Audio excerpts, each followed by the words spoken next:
Hello guys, welcome back to my channel রূপালী.গণেশ। কেমন আছো সবাই? আশা করছি ভালো আছে। সবাইকে গুড মর্নিং। আর দেখতে পাচ্ছ এই যে আমি প্রায় 10:30 11টার মতন বাজে আর মাছ কাটতে বসে পড়েছি। তারপরে এই যে মাছ টাছ কেটে ধুয়ে আর এই যে এখানে আর কি মকা মাছের তরকারিটা আর কি টমেটো দিয়ে আর বেগুন দিয়ে তরকারিটা রান্না করে নিয়েছি। আর এদিকে হলো 3 রকমের মাছ এনেছে, সেগুলো আর কি ভেজে রেখে দিব কালকের জন্য, যেহেতু পুঁটি মাছ আর কি মাছ।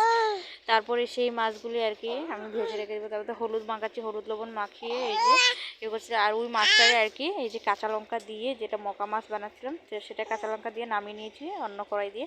তারপর আরেকটা কড়াই বসিয়ে এই যে মাছগুলো এক এক করে ভেজে নিচ্ছি। যেহেতু আমার একদমই সময় কম ছিল, তো রান্নাবাড়া শেষ করে আর সবটি ভিডিও আর করতে পারিনি। দিয়াকে ঘুম পাতিয়ে বাবু এখানে জল দিয়ে খেলছিল, দেখতেই পাচ্ছিলে।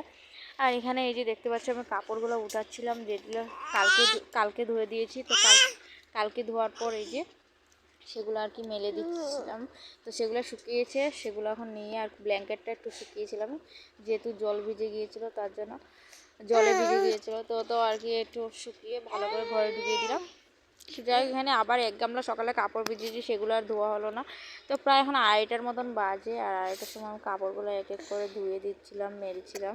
তো যেগুলো আমি কাপড় ধুয়ে দিচ্ছি সেগুলো মেলছিলাম এরকম। বাবু ওদিকে জল দিয়ে আর এখানে এই যে বাবু এখানে খেলছিল, কিন্তু বাবুকে পরে একটু বকাও দিয়েছি, যেহেতু জল ভীষণই ছানতেছে। তো ছানছিল, তো তার জন্য আর কি করতে পারছিলাম না। যাই এখানে একটু গরম হয়েছিলাম, তারপরে একটা মানে মারছিলাম যে ঘরের ভিতরে জল ফালিয়ে একদম ভরিয়ে দিয়েছে।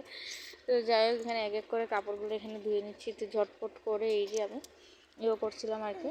তো যাই হোক, অন্য কাপড়গুলো আমি নিয়ে নিলাম। আর এই যে দেখতে পাচ্ছি সবগুলো করে। আর বাবু এখানে গ্যাসটাকে বলছিলাম মুছো, আর তারপর আমার এত জল তৃষ্ণা পেয়েছে, জলও খেয়ে নিলাম।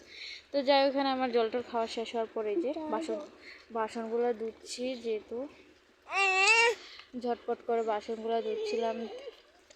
বাসনগুলো ধুয়ে এই যে ভালো করে এই যে পরিষ্কার করে নিচ্ছি, যেহেতু বাসনগুলো না ধুয়ে হবে না, যেহেতু রান্নাবাড়া সব শেষ করে কমপ্লিট করে দিয়ে ঘুম টুম পাতিয়ে যাই হোক বাসন ধুয়ে আর একদম ঘরটা মুছে স্নান করে নিব। অনেকটা বেলা হয়েছে, প্রায় 3টার মতো 3:30টার মতন বেজে গিয়েছে, তার জন্য। তো যাই হোক, বাসনগুলো ঝটপট করে ধুয়ে নিতেছি। আর এই যে বাবুকে বলবো এক এক করে বাসনগুলো নিতে। তো এই পর্যন্ত আজকে ভিডিওটা ভালো লাগলে লাইক শেয়ার কমেন্ট